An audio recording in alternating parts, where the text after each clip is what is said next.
So if you haven't noticed, the ratio of anti-Tesla lies, misinformation, hit pieces, FUD, libel and slander in the hate stream media, aka the fake news who hate you and hate humanity, is approximately 69-1.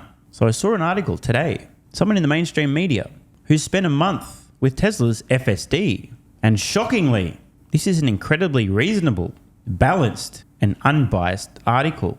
My faith in humanity is marginally increased, and I think this is a sign of things to come. Don't get me wrong, it's going to take a while, but eventually others in the media will defy their overlords and actually tell the truth. It's always important as a Tesla stock investor to look outside this little bubble and hear what's being said about Tesla and its technology in the mainstream media. That's exactly what we'll be doing in today's video. We'll also be taking a look at the burning dumpster fire known as Polestar, who are making a pretty decent product, but bleeding insane amounts of money doing so while having priced their product approximately twice a comparable Tesla.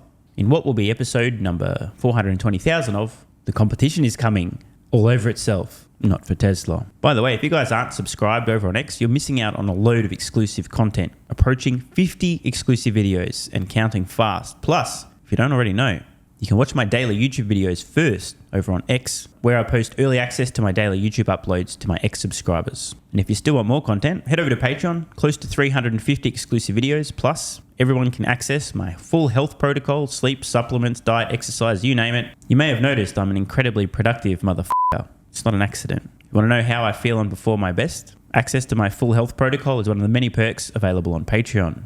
Not to mention my Tesla Valuation, a shit ton of exclusive videos, and plenty more. Check the links in the pinned comment to join. We're over on Barron's. Headline, Barron's test drove Tesla's self-driving software for a month. What we discovered. Now, before we read this article, I just wanted to show you guys the large banner ad at the very top of the page for a Polestar 3 SUV.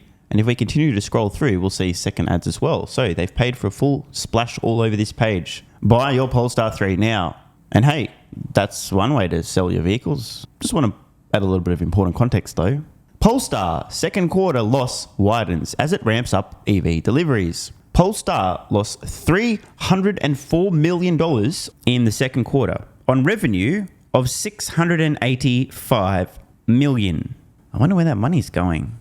Oh, I see. I get it. Don't worry, I'm sure it's fine. You know what? Let's click. Let's configure our Polestar 3. Oh, that's a great experience. As soon as you log into the website, get fucked, mate. All right, let's pick a random state here. Continue. Get to the point. Chop, chop. Holy shit, dude. How much? Ay. So the long-range dual-motor Polestar 3 is apparently priced from $110,751, but the default page when I load it has it configured beginning at $143,000. So obviously there's a lot of extras that I can uncheck, save some money, right? Yeah, right? Oh my God, what? Bro, tow bar, $3,000. HD LED headlights, $3,000. Fuck me, dude. Okay, so let's just uncheck all this stuff that's added in here. Get rid of that plus pack and I can't even, seriously? They're auto ticked. Okay, so can somebody please explain to me why the fuck this says price from, I'm gonna zoom in so you guys can see this. Price from $110,000, but who cares? Where is that price? All I can choose from is a long-range dual motor and the long-range dual motor with performance pack. I haven't checked anything manually. I haven't added anything in. There's nothing that I can uncheck. The fuck? What is this shit? Driver. What the fuck? This is a scam. Price from $110,000. Okay, great. So this is the version that 110. Where's this extra $35,000 coming from, you fuckers? Car taxes and fees, vehicle GST, delivery, luxury car tax, stamp duty, registration amount. Oh my God, dude. God damn it. What is this shit?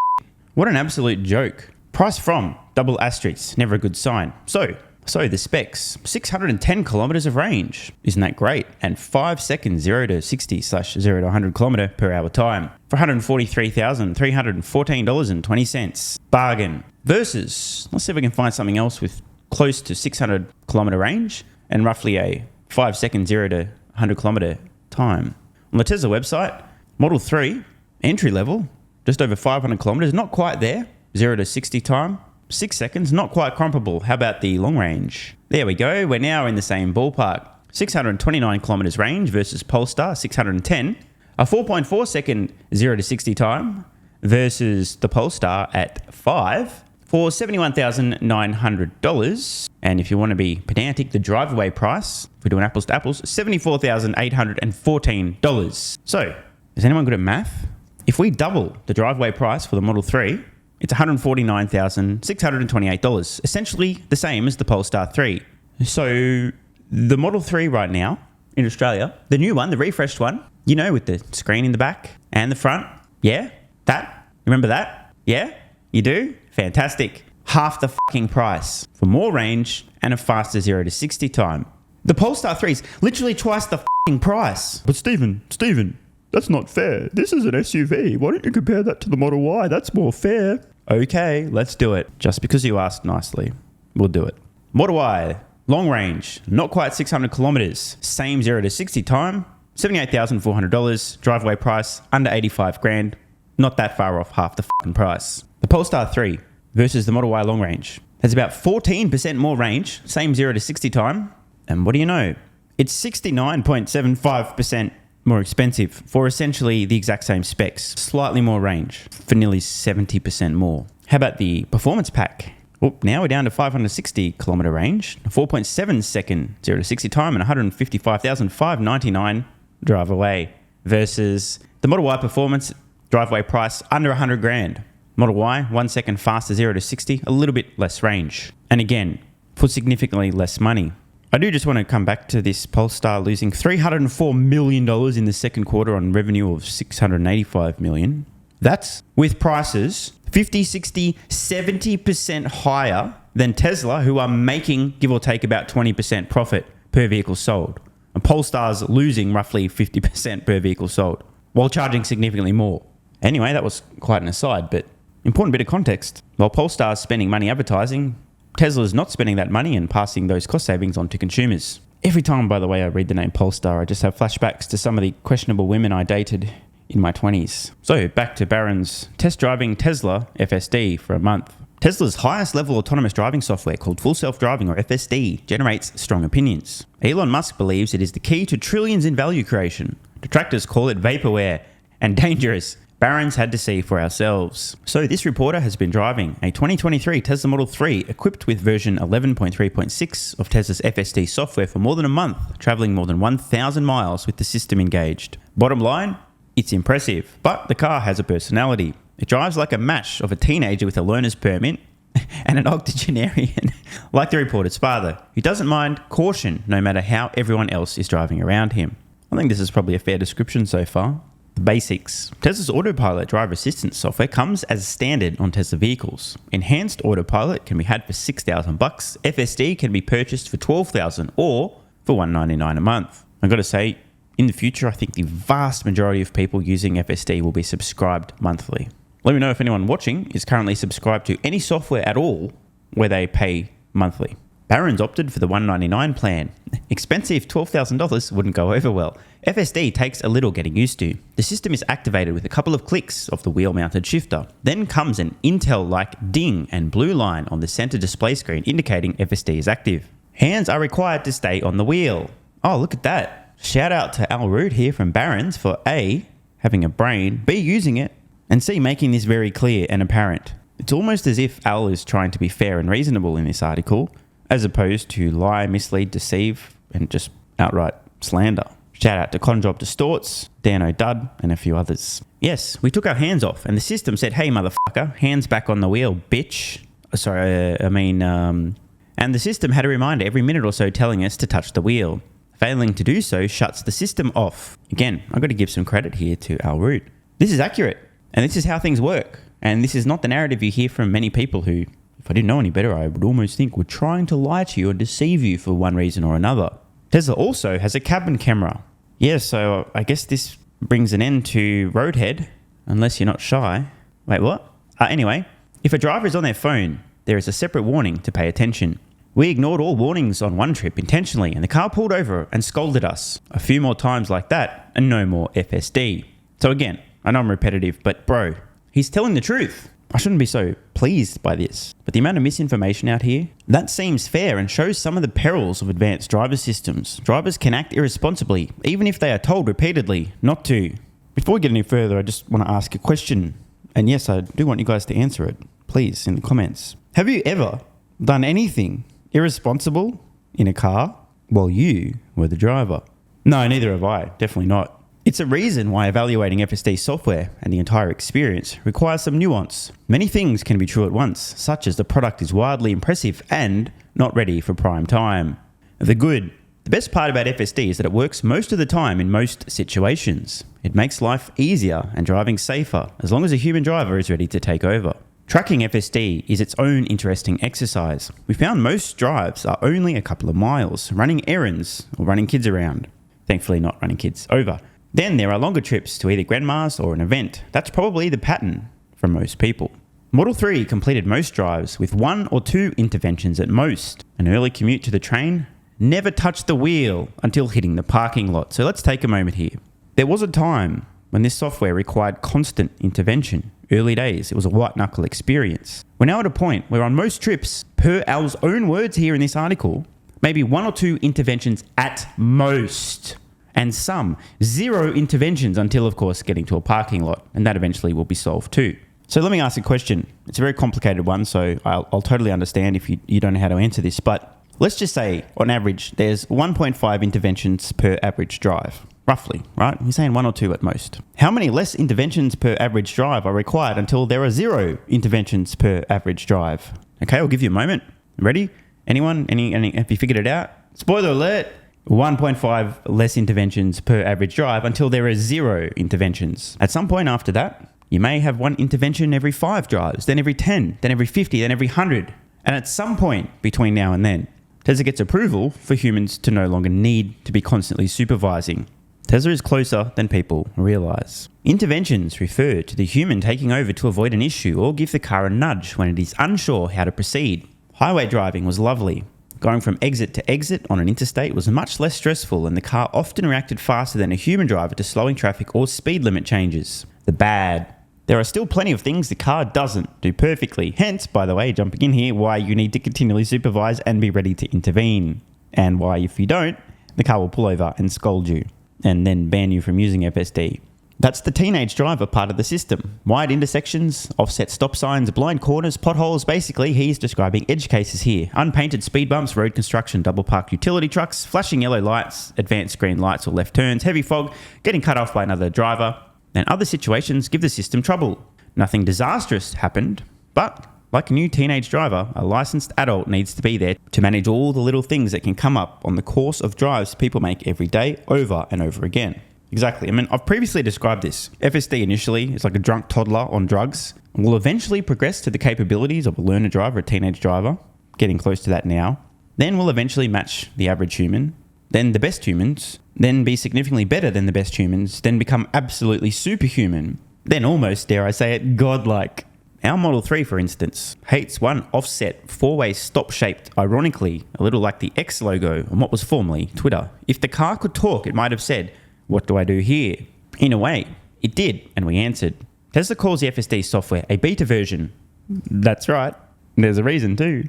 It ain't done yet. It still has bugs. When the car has trouble and FSD is disengaged, Tesla asks for feedback. We told Tesla what just happened with voice recorded notes.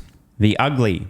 The worst bits of the experience were other drivers. Well, there we go. That's interesting. I thought they were going to talk about some serious dramas, but apparently not. The Model 3 comes to a complete stop at the white line, back from the intersection, and creeps forward at every single stop sign, every single time. This is simply not the norm and frequently irritates other drivers. There were honks. The car was passed on the other side of the road twice by commuters overly eager to get home, perhaps to start dinner. By the way, stop signs in particular are quite an interesting one. Something like 80% of drivers don't actually come to a complete stop. There's going to be a few cases like this where the question is, does the car obey the road rules or do what everyone does? Another example, when turning a corner through an intersection, often you'll find lines that you're not meant to cross painted in such a way that unless you jerk the car around like a psychopath, you will run over those lines just a little bit as you're going around a corner. If you're an absolute Poindexter and a stickler for the road rules, the car will jerk around like a moron, but if it does like most people do, it will take the corner smoothly. And one tyre on one side will just cross over those lines they're not meant to cross. Then there was a black plastic bed liner from a small Nissan pickup that literally flew out of a truck and onto an interstate highway. That required an intervention. We didn't wait to see what FSD would do with that. Yet another edge case. The stock. Oh, interesting. I thought this was about FSD, but okay. As great as FSD is, it isn't perfect. Oh, that's why they call it beta. Thanks, Al. Thanks. Robo-taxi service in vehicles with no steering wheels, pedals, and drivers feels a long way off. Well, I beg to differ on this, Al. I think it feels rather close. That's the kind of business that ARK Invest Cathy Wood projects will earn Tesla $155 billion a year in earnings before interest, tax, blah, blah, blah, blah. By 2027, Wall Street projects a total Tesla 2024 EBITDA of $23 billion. Wood's number feels, I love this, feels almost impossible. But Tesla's Musk believes that exponential gains in computing power, the AI effect, make it at least possible. Morgan Stanley analyst Adam Jonas recently wrote that FSD software gets good at a driving task after being shown a situation a million times. More and faster computers mean the system will see more situations learned and things getting better quickly. What he's saying there, to Morgan Stanley's point, more compute plus more data equals better software, quicker. Duh. Achieving robotaxi status would be big for Tesla stock. That's the understatement of all understatements, brother. Imagine fleets of Teslas being operated by Tesla or other parties, taking taxi-like revenue around the globe every day. I just want to jump in here. Maybe Al will point this out, but taxi-like revenue with much higher margins because there's no driver to pay. If robo-taxis don't arrive by the end of the decade, well, I'm jumping in here, I'll be absolutely shocked. Investors are left with the leading EV company with very useful driver assistance software. That isn't nothing, but bulls and bears debate if it's worth Tesla's current market cap of some $767 billion. It's hard to know. What's true? Well, it's impossible to know, but it's not that hard to have a pretty good guess in terms of probability now. Again, it is not simple. There's a lot of moving parts. You do need an understanding of neural nets, AI. There's a lot of stuff to understand. However, this stuff is all understandable and comprehensible by somebody, even with maybe just slightly above average intelligence. But it just takes a lot of work and knowledge across a broad range of topics that are super nerdy. But if you know, you know. It's hard to know. One thing is certain. All investors should pay attention to FSD. Round of applause to Al Root. This is a legendarily accurate statement. And I don't just mean Tesla investors. I mean anyone who either currently invests in or is considering investing in any companies who are publicly traded. If you are not paying attention to progress on FSD, you're not paying attention to progress on the single most disruptive and therefore financially enormous opportunity easily in the last century. Of course, let's not talk about the Tesla humanoid bot, which will dwarf the FSD opportunity. But for now, bro, it's literally a decatrillion-dollar opportunity. For an investor or potential investor not to be tracking progress here is nothing short of negligent. Both the securities analyst John Murphy tells Barron's that autonomous driving has the power to change the car business even more than EVs. Duh. One's a form of propulsion. Cool story, bro. The other, a complete shift in how transportation takes place. Lots of time, after all, is wasted in cars getting to where people want to go. Coming into Monday trading, Tesla stock is up about 99% year to date, while the S&P 500 and Nasdaq are up about 13 and 26% respectively. Shares, however, are also down about 41% from their record intraday high of more than $414 reached in November 2021. Yep, good point, he's right. These are all true things. It's pretty amazing, by the way, that Tesla manages to be up basically doubling this year, yet still down close to 42.69% from its all-time high closing price. There is a reason why I continue to buy with every spare cent and continue to point out that I really firmly do believe that Tesla, as far as I am aware, is the best risk-adjusted opportunity in the public markets. Now, I've said before, there are better risk-adjusted opportunities, I'm sure. I just don't know about them. If I did, I'd be buying them. But I don't, so Tesla's looking pretty good to me. And again, the most important line in this entire article from Al here, all investors should pay attention to FSD, especially progress on FSD. Don't say, Al, all right, didn't warn you. So, are we turning a new corner? Is mainstream media finally going to start covering Tesla reasonably and, more importantly, accurately and honestly? Well, maybe. But in fairness, Al Root has generally been quite reasonable covering Tesla in the past. One of the few reasonable folks in the media covering the company. I wish I didn't need to point this out as if it's some high and mighty achievement. But sadly, it's so rare, it's worth mentioning. So credit where it's due. This was a very reasonable piece. And again, the tide will turn eventually. I don't know how long it's going to take, but years from now. Tesla's redemption arc will happen. Elon good, currently Elon bad, and then eventually again, it will be Elon good. Tesla follows the exact same arc. Tesla good, Tesla bad because Elon bad, and then eventually it will be Tesla good. Might take a while, but we will see more articles in the future where journalists, writers, members in the media share their experience with Tesla FSD. Not the lies that they've been told to spread, but their actual own experience. And we'll hear about one intervention per 3 drives, and then one intervention every 20 drives, and then 0 interventions for an entire month. Then you'd have to be insane for your family not to be driving in a Tesla on FSD because it's so much safer than humans. Then our best estimates are Tesla saved X many lives and injuries and permanent disabilities due to their FSD software. But it will take time. Athletic Greens AG1 has given me a massive, meaningful boost in energy, allowing me to do a lot more every day, including using my brain more and using my body more. I highly recommend you guys and girls check it out. Athletic Greens AG1 is an excellent way to fill in nutritional gaps. It's got 75 high-quality vitamins, minerals, and whole food source nutrients, plus prebiotics and probiotics and digestive enzymes and adaptogens to help you deal with stress. Plus, if you click the link in the pinned comment or head to drinkag1.com/SMR, you can get yourself a 1-year free supply of vitamin D3 and K2. But don't take my word for it. Here's what some of you guys and girls have to say. AG1 has changed my life. I was, as you described, treating myself like a circus, ate like trash, rarely exercised, used alcohol as a stress crutch, cannabis also. AG1 is what gave me the kick in the ass, got me back to the gym, motivated me to do more for myself, family, my business, etc. Keep doing what you do. Now, I know there's some skeptics, the same kind of people who think Elon Musk is a fraud, reading this going, what do you thought? There's no way that's possible, bro. It must be a placebo effect. Believe it or not, this is a recurring theme. If you give your body everything it needs to feel and perform its best, including having a lot more energy, you'll need ways to use that energy. For me personally, that includes more exercise, moving my body more social activity, and more cognitively demanding tasks, including producing a fuck ton of exclusive content over on Twitter and on Patreon, plus my daily YouTube uploads. The proof's in the pudding. On to another testimonial from a viewer of this channel. SMR, you asked me to provide feedback on AG1. Here it is. It has helped with mental acuity, stamina, and intestinal waste management.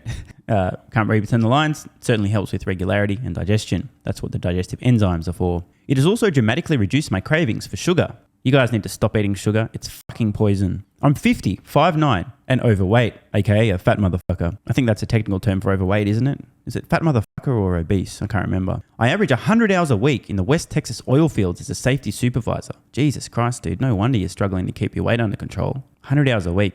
Brutal. It has helped me lose weight.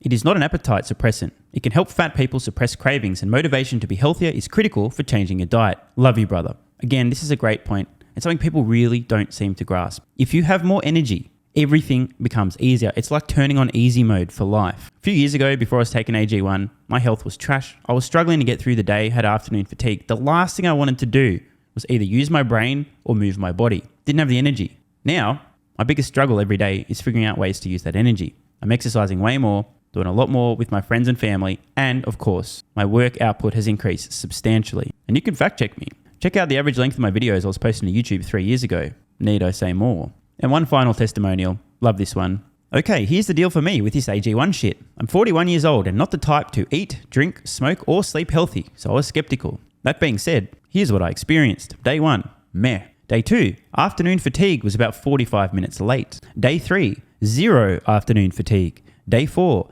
0 afternoon fatigue plus extra energy. Day 5, again, 0 afternoon fatigue plus energy, wondering, what the fuck, really? See, this is the thing, right? The results for many people are just almost too good to be true. This is the same experience I had. My afternoon fatigue just vanished out of nowhere. I'm like, wait, what the fuck? Why am I not tired in the afternoons anymore? Surely, it's not that AG1, is it? Turns out it was. Day 6 and 7, same thing. Day 8, same thing. Plus, I had the want to get things done around the house that I normally would slack off and not get done. Again, the point, extra energy, you'll need to use it, you'll find ways to use it. Day 9, 10, and 11, and today is day 12.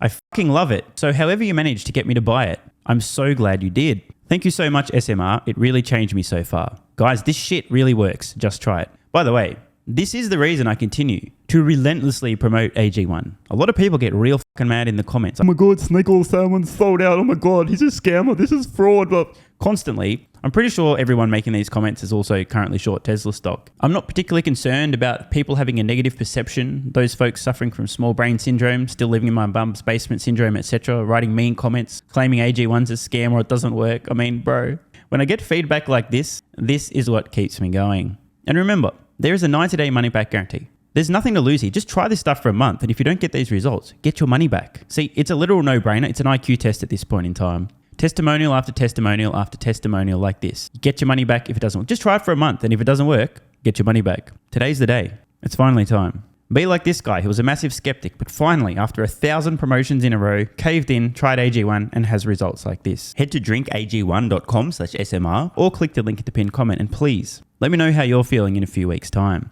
Now, if you'll excuse me, time to put my extra energy to good use. I'll be recording some more exclusive content for Patreon and my Twitter subscribers. So click the links in the pinned comment. See you over on Twitter and or Patreon, and don't forget to grab your AG1. Love ya.